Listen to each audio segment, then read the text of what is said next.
Welcome to the Freedom Culture. All right. So here at the Freedom Culture, I like to discuss current events in the financial sector, this new digital economy, and also breaking down blockchain technology in the most understandable terms possible. And today I just want to go over how I participated in buying the dip.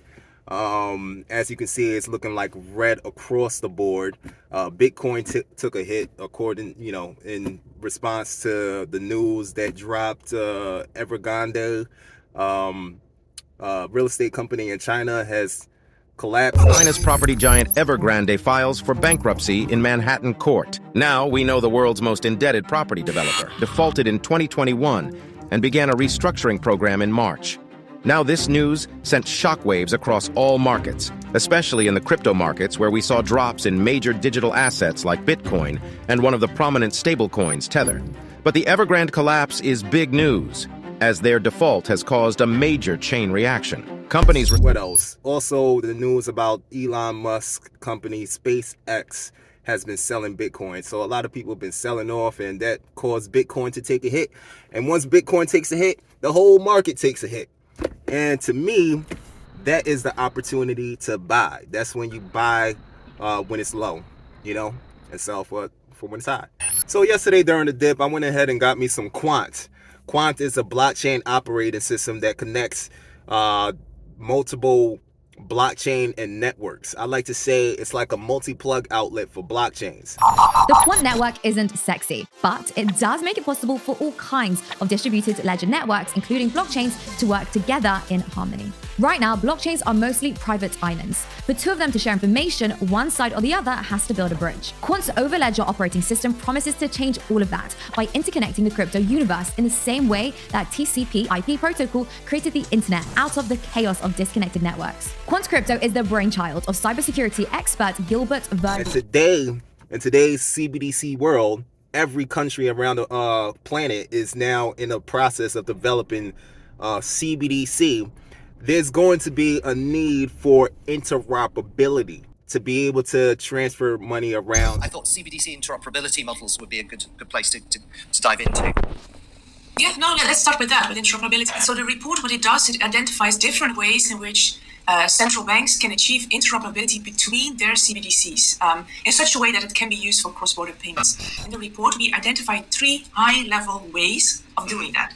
So compatibility, interlinking, and building a single shared system. So on the one hand, on the green square, compatibility is really about making systems compatible with each other, making them be able to talk with each other through common standards or common data requirements. And also Quant, with all of its sophistication, has been in a lot of discussions in regards to establishing CBDCs for countries across the world. They've been rubbing elbows with a lot of highly regarded government officials in regards to the production of the development of their country's digital currency. I think for this side, whilst we were at 2019, is top of mind. Everyone is talking about CBDCs and digital assets. Not many years ago, it was only 3 years ago that they didn't do that. And that work we're actually doing with large banks, central banks, and really testing, instead of just talking about it, testing CBDCs. Especially and particularly the ECB. There's been a lot of partnerships with the Quant Network and the Bank of England, and for this matter, and they're actually looking to having the conclusion of their research for the digital euro by October. So that's another thing I kept in mind. You know my views on CBDCs, and you know that I have pushed that project. Fabio Panetta is working hard on that together with members in the entire euro system, with a high-level task force that is working really hard on moving forward. But in a way, I'm really pleased that attention is now focused on the role that cryptos can play and the role that central bank digital currency can have when they are implemented. We have a schedule, as you know. The Governing Council decided back in October 21 to launch a 2-year investigation phase. And it is at the end of that investigation phase that the decision will definitely be made to launch the CBDC and to make it a reality. We can't go wrong with that project. I'm confident that we will move ahead, but that's going to be a decision of the Governing Council. If we can accelerate the work, I hope we can accelerate the work. I will certainly support that. And I was delighted to see that in the United States, there was an executive order by President Biden to actually expect similar effort and focus and progress on CBDCs, cryptos. And I think that it will take all the goodwill of those who want to support sovereignty, who want to make sure that monetary policy can be transmitted properly using our currency will endeavor. I will also point you to the last sentence in the first paragraph of our monetary policy statement. And I know that there's been an abuse of that, but we mean it. We will take whatever action is needed to fulfill the ECB's mandate to pursue price stability and to safeguard financial stability. So, have no doubt. And also, not for nothing, I remember around this time last year, I think it was last year, it was in August. It's always in August. I was watching Quant and it was at like $80 and then it just jumped up to 300. And I was mad I missed out. It won't happen again. I've been collecting Quant ever since. I believe in the technology. I believe in the partnerships. And I believe in the necessity of this crypto. The more that we merge into the fourth industrial revolution, the more you hear about central bank digital currencies, the more you hear about the digital dollar, digital euro, anything digital and currency, the more these coins will be, considered. You know what I'm saying? The more potential rate rises within the functionality of these cryptos. And Quant is one of them. Quant is the crypto who specialize on interoperability, on the connection between the digital yuan and the digital dollar and the digital, how is that going to transfer? You feel me? So you also have XRP, but XRP it specializes in cross-border payments. And you have Chainlink and Polkadot, like I mentioned. Those are big blockchains that connects other blockchains, but Quant is the most massive. Now, I'm not exactly sure why. Maybe because it's still Ethereum token, but I'm not exactly sure.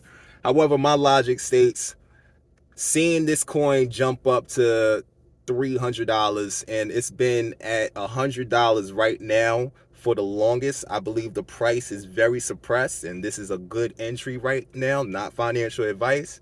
And also with the upcoming CBDC events that's ahead of us, and the news of the digital euro research being concluded in October, that's pivoting, that's driving me to make this purchase and feel good about it. But nothing is financial advice. Always do your own research and, just study the behavior of these companies. You know what I'm saying? And you'll get an idea of how to move. But like I said, nothing in here is financial advice. I'm just a regular guy. I have my own particular situation, and I've been studying cryptocurrencies for a while. These particular ISO 222 cryptos for a while, and that's pretty much what I know and how, what I invest in, because you invest in what you know. So I suggest get into a particular niche. It might be in the Web3, it might be gaming, it might be like me, which is the payment rails of the future. This is the fourth industrial revolution. All of these things are software protocols that would be required to establish these dreams, these smart cities, these CBDCs, these Web3 metaverse and all that. So, find your niche and research the shit and find a good entry. And right now, with the climate of the market right now, I'm taking short positions, you know what I'm saying? Because I need my money fast, but I also have a bag for the long term. And I feel like the climate of the economy is really bad, and it's going to be bad for a while, at least for a year. So, I'm making short positions because I got to make that dough, bro. I can't sit back and wait for things to moon all the time. You feel me? But like I said, nothing on here is financial advice. Always do your own research. Get up with me on the Freedom Culture. Like, comment, subscribe. Later. So I never feel pressure.